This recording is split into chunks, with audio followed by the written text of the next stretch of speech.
welcome to the show. I'm so excited to have you here. Just to set the scene here, we are broadcasting live. We're being live streamed from Dublin Tech Summit. So I'm excited to have you. So thanks for joining me today. Alisa, it is so lovely to be here, and I'm delighted to be on your podcast. Thank you very much. I'm so thrilled you agree. So let's start by talking about Emotionise. I love the name, Emotionise.ai, if I'm not mistaken. What was the founding insight? How did you come up with Emotionise? So it's been a long old journey. I now find myself CEO and co-founder of an artificial intelligence, a generative artificial intelligence company, and I am not a tech person. So let me go back to the start. So I'm a journalist. I worked as an executive TV producer for broadcasters all over the world. I started with the BBC, and then I moved to Australia. I worked for SBS Australia, and I worked for the Irish broadcaster here called RTE. I made TV shows, I made documentaries, and then in 2017 I decided I had an entrepreneurial itch that I needed to scratch. And Go back to entrepreneurial itch you need to scratch. So in 2017, I suddenly found I had an entrepreneurial itch I needed to scratch. And so I left my very safe, secure, pensionable TV job. My parents are still crying. And I have kids, I have a mortgage. And it was a big leap into the unknown. And I set up Emotionise. So initially, I set it up as a content consultancy and video production company. But what happened was, so why Emotionise? I also went back to university. I would not recommend setting up your own business and going back to university at the same time. It was a nightmare. But anyway, we're through it now. But I trained to become a psychotherapist. So I'm a trained psychotherapist. Wait. I have to stop you. I have to stop you a little bit. So that is a lot of, different transitions because you were in media, you were in TV, you were in, I guess, radio, TV for quite a while. Did you wake up and say, I know I want to be an entrepreneur, or I know I want to go back to school and study psychology? Was there a moment, or was it more of a gradual process? It's really interesting. The entrepreneur was something that I didn't associate with the psychology. The psychology was a bit of a different journey, but the entrepreneurship, I had been freelance for a lot of my life, and I'd also actually run my own TV production company back kind of at the late 90s, early 2000s. So I had been in that space before.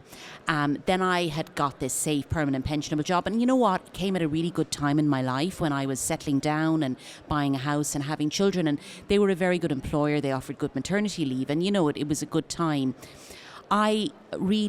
The big thing for me, Alisa, when I left that job was I wanted to be in charge of my own destiny. That really was it more than anything else. I just felt there was so much of life to live, and there was so many opportunities I wanted to take. It was really risky, and walking away from a secure paycheck was a really big deal, but I needed to do it. The psychotherapy was different. So I had always been, as I gotten older, I'd become more and more interested in how our minds work and why we are the way we are. And one of my children had been really kind of struggling, and I actually went back to study to help him. And I did help him. And but I discovered what was really interesting was I actually really helped myself. And so I had set up Emotionise, and I was doing the psychotherapy, and I didn't link the two of them. It was the psychotherapy was more of a kind of a personal journey, and I was making money then from so Emotionise.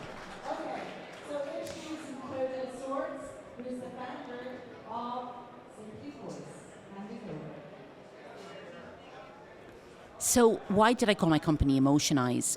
When I was making television,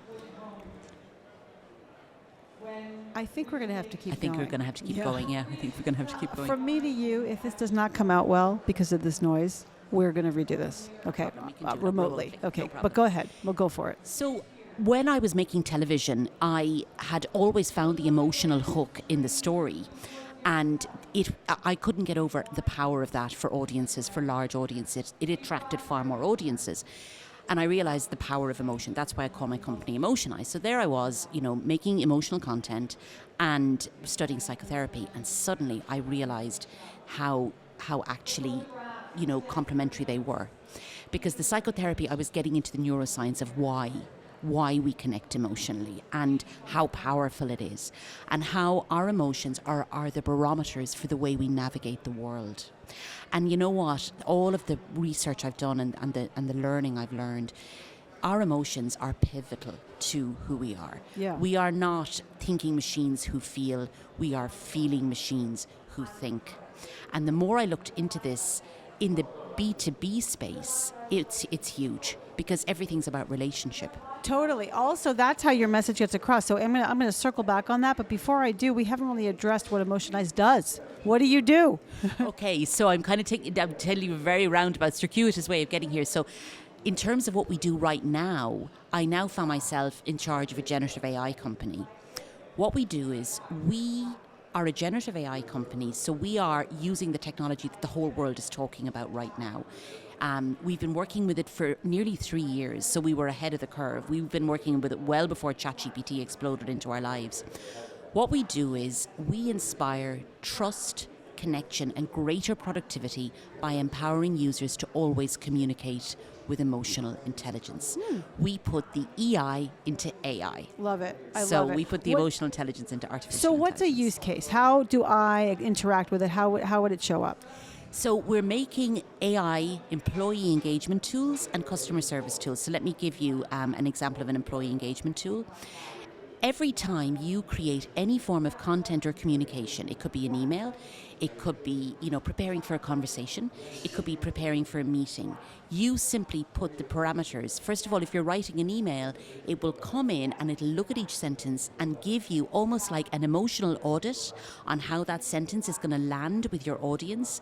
And if it feels that it's not emotionally connecting enough, it'll suggest a replacement sentence. Oh my God, that is so useful and quite needed. So like if you could analyze a script or an email or a Slack or something, and does it like sit, if I'm not mistaken, it like sits on your computer and does like Grammarly situation, like a spell check situation. Very similar, exactly. So we're a startup. At the moment we're in web editor, but by the summer we will have plugins. So, we'll be having plugins for Chrome, for Microsoft Teams, for Google Docs, for all of the applications that we use. And that's exactly the way it works.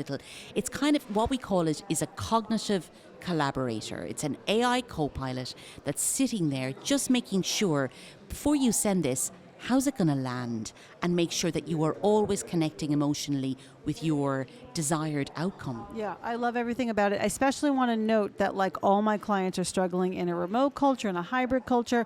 And there was something that happened during the pandemic where there was a bit of a fight over email that was like came out. And someone said to me, that wouldn't have happened if we were all sitting together in the office.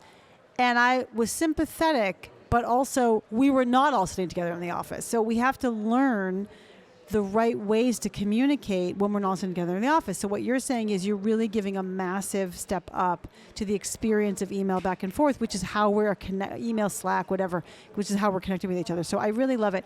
I want to circle back on what you said because you studied psychology and you understood also the emotions of the stories that you were presenting. Was there a moment when you realized this is the future? Because I will tell you that I say to my clients all the time, nobody cares about the brilliance of your ideas. You've got to find various different ways to influence, both the emotional part, the storytelling part. So was there an aha moment for you with those two connected up, or how did you kind of figure this out?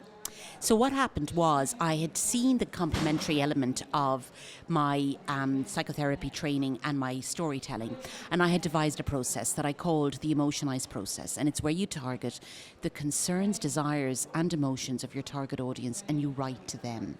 And initially I had applied it in kind of almost like a sales and marketing way. So if you think about all of particularly small and medium enterprises, they were a lot of my clients, and I had big enterprises as well.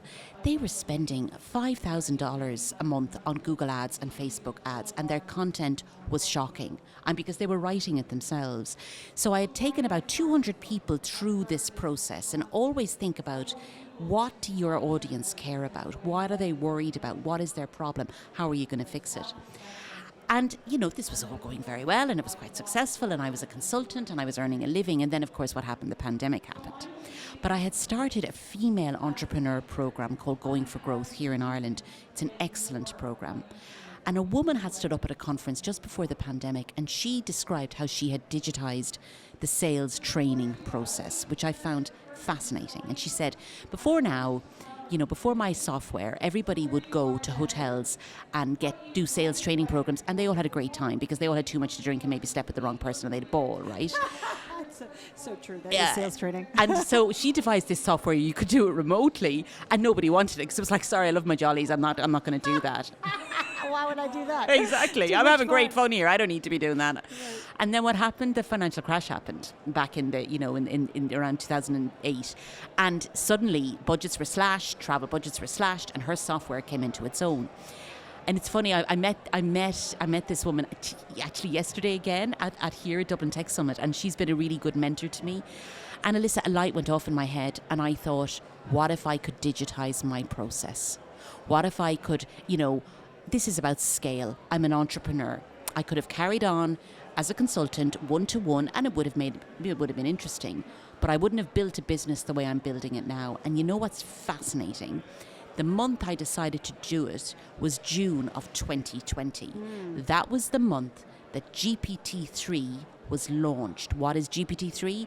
It is the forerunner of ChatGPT and GPT-4, before the world knew anything about this. And that was serendipity.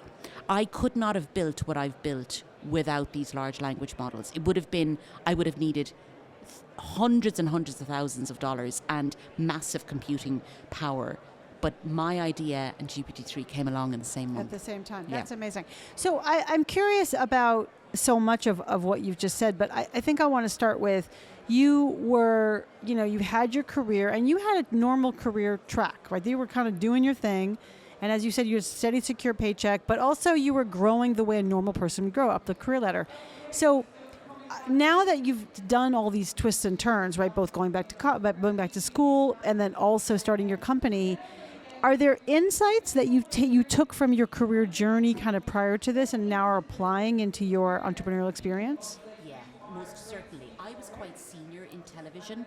So what was really interesting was, over the course of my 14 years with the national broadcaster here in Ireland, I had a reputation for building things from nothing up. So I set up Ireland's daytime TV. It is now Ireland's longest running daytime TV show called, for any Irish people listening, it's called Today with Maureen Dahi. Dahi, by the way, is Gaelic for David, okay? And I'm based in Cork, which is in the south of Ireland. It's the Irish Republic's second city. And I had to set up a show whereby we were live every day for 2 hours out of these studios. We'd never done it before. The green room was a garage. I had to do it from nothing. I had to hire a team and interview of about 30 people and build it from the ground up and set up structures and so on. And I've had to do that a few times in my career. So I'm used to building something from nothing. I'm used to recruiting and interviewing the right people. And one of the big things was I pride myself in having a good instinct for people and talent and nurturing them. And so I had those skills. Yep. So that helped you probably recruit your team into Emotionise. And then what about, what's fascinating to me is that you had these insights and you thought, we should do this. And you're not technical. And I get, and yet GPT came out, as you just said, and I didn't know that, but you just said that in June 2020. Were you aware that GPT was happening? Like, were you playing with it, experimenting with it? Did you have access to it? And how did you, as a non-technical person, sort of begin the process of building on top of it? It was very hard. I'm being really honest. I'm a non-tech founder. It was really, really hard. And of course, we're also, don't forget, we're in the middle of the pandemic here. So we're all locked in our houses. And that wasn't easy either. And so the first thing I did was by being an entrepreneur, this is what I loved about being an entrepreneur. I had suddenly met people I would never have met. I was at a lot of conferences, starting your own business, and I had suddenly become friends with people, some of whom were much younger than me. They were 15 years younger than me. I was in my late 40s, and they were tech people. You see, and I would never have met these people if I stayed in television. And they were incredible, and I couldn't really have done it without them. What I also did was I did an entrepreneurial course. Ireland has quite some good supports from entrepreneurs, and I managed to do a course where you were paid, I think it was something like €2,500 a month. It's not a lot of money, but it was enough to actually keep paying the mortgage and keep going, and you learned business skills, and that introduced me to a lot of people. Having said that, it was still incredibly difficult. So when it came to building the technology, I realised the power of GPT-3 around the end of 2020, and then I had to find. Wait, how did you realize the power of because I I didn't researched even know it. about GPT-3. Yeah, no, very few people did. So how did you? Why were you even thinking to research it? You were like, I know there must be a technical solution. Like, what was the thought that made you even start researching it? I wasn't researching it. Well, you see, I knew I had to train artificial intelligence to think emotionally. I mean, that is a very ambitious thing to do. And when I would say it out loud, people would look at me like I was crazy. You know, they would go, "It can't do that." And I was going, "No, it can. I've done the research, and my tech friends had helped me." And so I thought, no, I know there is the technology to be able to do this. And then I realised, you know what, and you know this from speaking to all the entrepreneurs, Alisa, it's one thing having an idea. The hardest part is executing it. Executing that idea I thought setting up daytime TV was the hardest thing I ever did. It was a walk in the park in comparison to this. It was the hardest thing I've ever done. And I mean, it's to be perfectly honest, as we scale, it's only getting harder. Yeah. But it's incredibly exciting. And what I did was I actually put up €30,000 of my own money. And the Irish government and the supports that we get, they matched it with a grant of 30,000, and that was free money. That wasn't equity, that wasn't a loan. Like if I put up 40,000, they'd have given me 40,000. Suddenly I had a budget of 60,000. Now that's nothing in software terms, but I knew I would never have €60,000 again. This was one chance now to get this right. So I auditioned loads of computer software companies, and you know what? My tech friends were incredible. They auditioned them with me, and they knew the right techie questions to ask them. I didn't know any of the techie questions. And you know what? I've heard some real horror stories about people like me who have the money and they get stuck with a bad tech partner, and things can go horribly wrong. They don't get the results they want. They lose all their money. They never have the opportunity again. And I cannot tell you the research I did. And my God, I put it through the lawyers. I was extremely vigilant.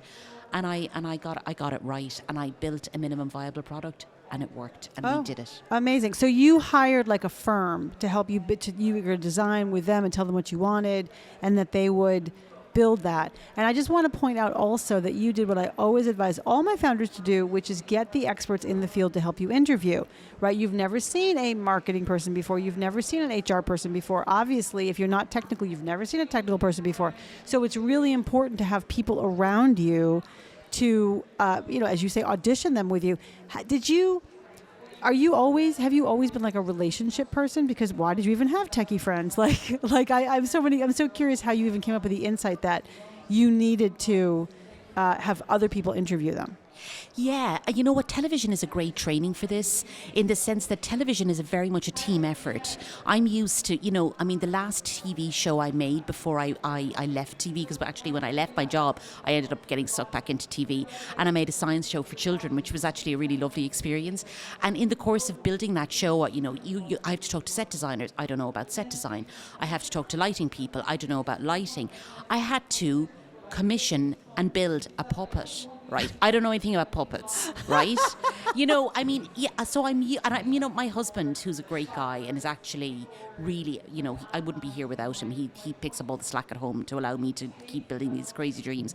And when I started to do this, I said, I don't know if I can do this. This is something I've never done.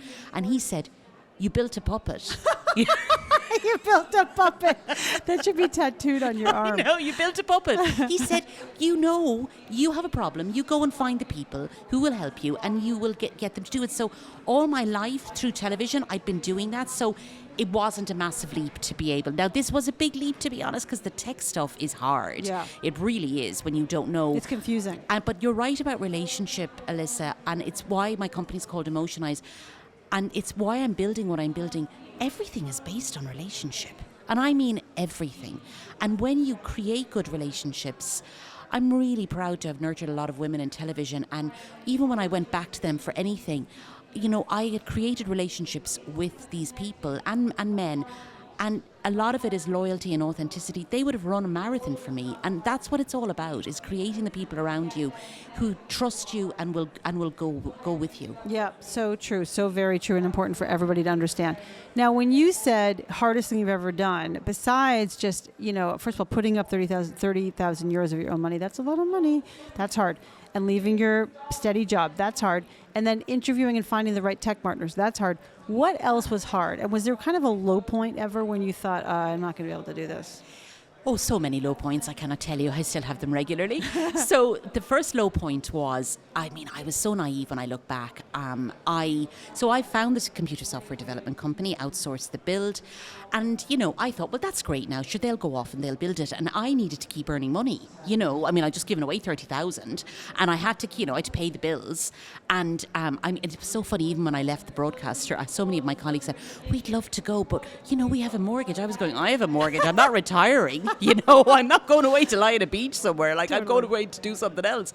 So I had to pay the bills. And I foolishly thought, sure, they'll go off and they'll build it. But of course, and now as your audience discovers more about generative AI and ChatGPT, the key to these generative AI models is data. It is the key to all of what the world that's about to change. And so the developers said to me, well, you've got to create all the data. I was like, what? What? And they said, well, if you want to train AI to think emotionally, you have to create the data to be able to train it. So there I was day after day creating all this data, not earning any money. And I started running out of money fairly quickly because I couldn't do the day job. I couldn't do the content consultancy and the video production, which I thought could keep the bills. And, I really started running out of money quickly, Alisa. It was not good. And this is fascinating. And that was a low point. I thought, I don't know if I can keep going. I thought I just gave them the 60,000 and I could keep earning. And it wasn't like that at all. And this is where, as an entrepreneur, and I had been told this so many times, especially in tech, people kept saying to me, you need a co-founder. And I was really cautious about co-founders because,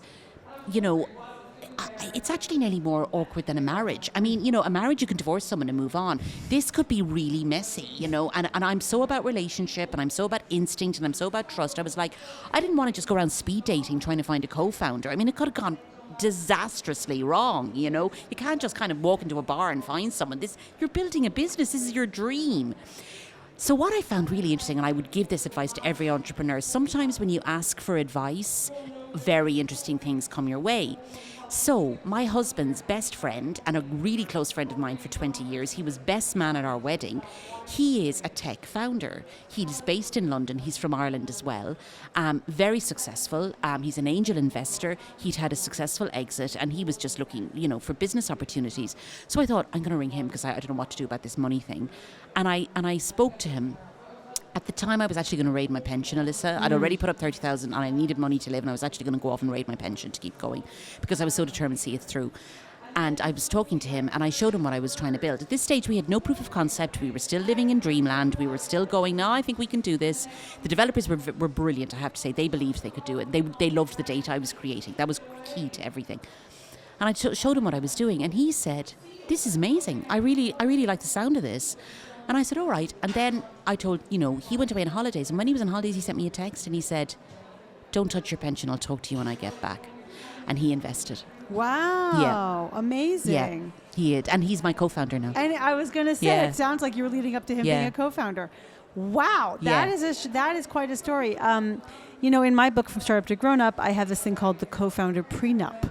Which is right, because like you just said, when you have a co-founder, you have a marriage. It's a good marriage or it's a bad marriage, but it's a marriage. And so you need to figure out in advance if you're on the same page and constantly be shepherding and nurturing your relationship as you go, because to your point, you can't just get rid of this person. They have stock, they have equity. And also when you have conflict in the business that you're not working out, it just really magnifies. By the way, I don't think having conflict with your spouse that doesn't get resolved is a good idea either. However, we're talking about this in a business context. Yeah. So did you both talk in advance? Obviously you knew him very well, which is amazing and powerful. You probably knew his values, knew the kind of person. Also, he was willing to invest in the company. That's amazing. But did you talk through the vision, and did you make sure you were on the same page with the vision? And also how you handled conflict and kind of the ways you were going to deal with things as you move forward? Very much so, yeah. he's an exceptional guy, and what he did then was, and this is really important, he brought in our CTO. So in fact, there's 3 co-founders now, but I am still the majority shareholder of the business, and they're minority shareholders. And it's funny. He actually says now when we go, and because we're raising investment still, and he still says when we speak to investors, he said, when Marie pitched her vision of what she wanted, I actually didn't know if she'd do it. It was so ambitious, but he said, I believed in her because I know her and I'd seen what she'd achieved before. And he was actually quite surprised when we actually achieved what we did, which we did. And he was delighted. But no, he's one of the most honest people I know. He's very truthful. And we've had chats where maybe we disagree, but we always come back. Relationship to us is the most important because, we are really good friends, and we have a circle of friends that are other people in our orbit that we all meet up fairly regularly. So the consequences of us falling out actually would have ramifications for everything. So no, we do. We still do. And I will say this, and I was listening to a panel at the summit earlier on, Alisa, and someone said, as a startup, get everything in writing. And I couldn't agree more, and this isn't his first rodeo, and he's been brilliant. And we've gone through, even for the initial investment, everything went through the lawyers, and we went back and forth, and there were no hard feelings. And now we have shareholders agreements, we have all of that, and we thrash it all out. And absolutely, it's a very honest relationship. It's great. Yeah. I'm lucky. That's wonderful. I mean, it sounds like also you're the kind of person who knows how to have tough conversations, and you don't shy away from tough conversations. Is that right? Yeah, very much so, yeah. I mean, look, I led very large teams. I would have regularly have tough conversations in my career, and I don't shy away from it. I don't like it. None of us do. But if you don't have them, they fester. They fester. Yeah, it's so true. Yeah. Now, how many employees do you have? No, we're still the 3 of small. you. So Yeah. it's the 3 of us. And then what happened was, so our CTO is from Sri Lanka. He's based in London, but he's Sri Lankan originally. And himself and Tim, my co-founder, are very close friends, and they have worked together on a lot of tech projects, and they've always outsourced it to a Sri Lankan tech company that Shiva, my other co-founder, my CTO, runs. And this is really interesting, actually, because as a tech founder, we've all heard the horror stories of outsourcing our tech to other countries, and this is culturally this can be difficult. But because Shiva is Sri Lankan and the team is Sri Lankan, and he's over and back to Sri Lanka regularly, he's managed that team. I mean, we've built this technology in 4.5 months on an overdraft of €20,000, and it's working. Incredible. I mean, it's actually working. Yeah. And but what happened was this Sri Lankan technical partner, they've come on as an investor. Yeah. And so that's saved us a lot of money, and they're big, like they have about 250 employees. So we've the full-time tech team in Sri Lanka, the 3 of us, and then I have a lot of part-timers then. So I have 2 part-time engineers here in Ireland, in Ennis, which is in County Clare, but I have 6 freelance data creators. So we are creating our own, I'm going to get a bit techie here now, we're creating our own domain model. So as I said at the start, data is everything. The reason I got such good results in my MVP was that I created all the data. I can't create all the data for this, it's too big. I have trained a team of data creators, and every day they create bespoke emotional intelligence data for us. What does that look like? Like, if you were training me, how would you train me? So basically, what I need in a data creator is I need a good writer who's got emotional intelligence and is empathetic, and I train them in how to. So we have an employee engagement multinational client. We're building an AI tool. We demonstrated it on Tuesday. I'll tell you about that in a second. A very exciting day, big milestone. And so what happens is they hand over a lot of data to us. We anonymize it. It's all encrypted. It's full data security. And we basically put that through an emotional filter.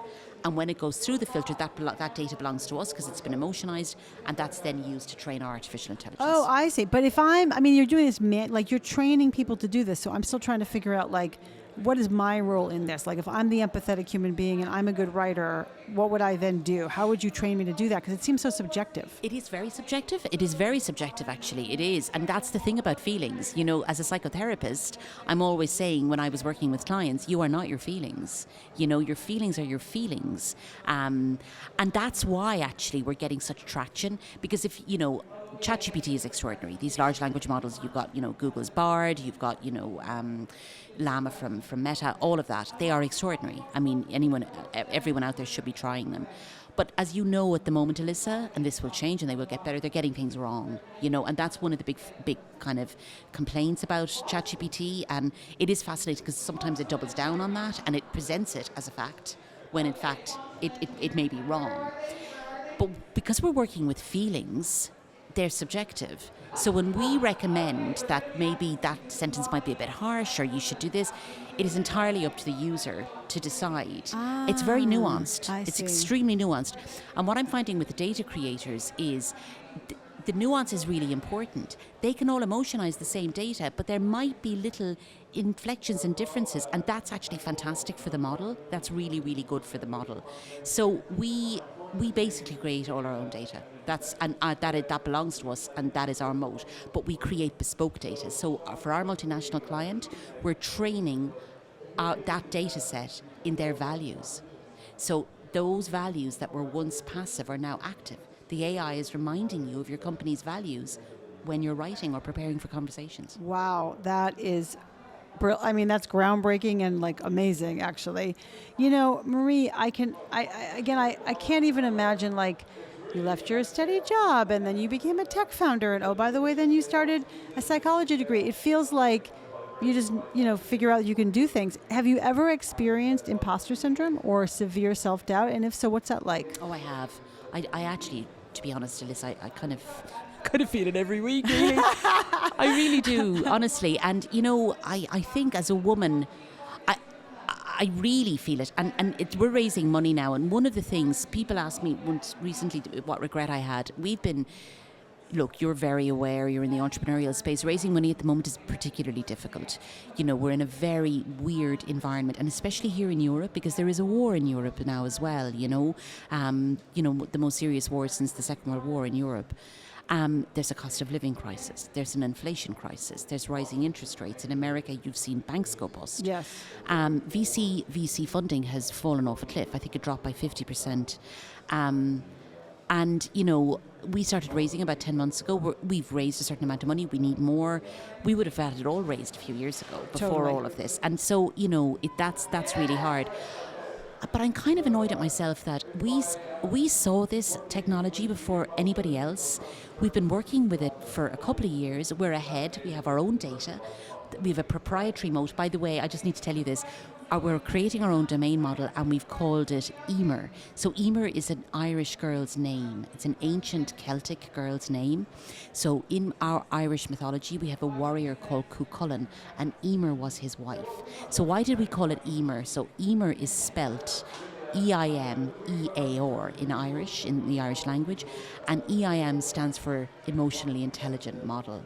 We are still the only AI and NLP domain model trained with emotional intelligence at its core. That is our niche. That is what we do. So basically, I'm annoyed at myself that I didn't go out and actually just shout a bit more about this and go, look what we've done. We're ahead. Yeah. And, that we had a big milestone on Tuesday where we demonstrated the model for our multinational customer. I'm absolutely thrilled to say it went extremely well. It exceeded my expectations. But back to imposter, right up until the day we did it and their reaction, I always think I'm doubting myself all the time. What if they hate it? What if we're not solving their problem? In a weird way, that keeps you on your toes. You never take anything for granted. You never think, oh, sure, we're sorted now. So I think in some ways it's actually a good thing, but yeah, it's exhausting. It is exhausting. Do you have specific tools that help you?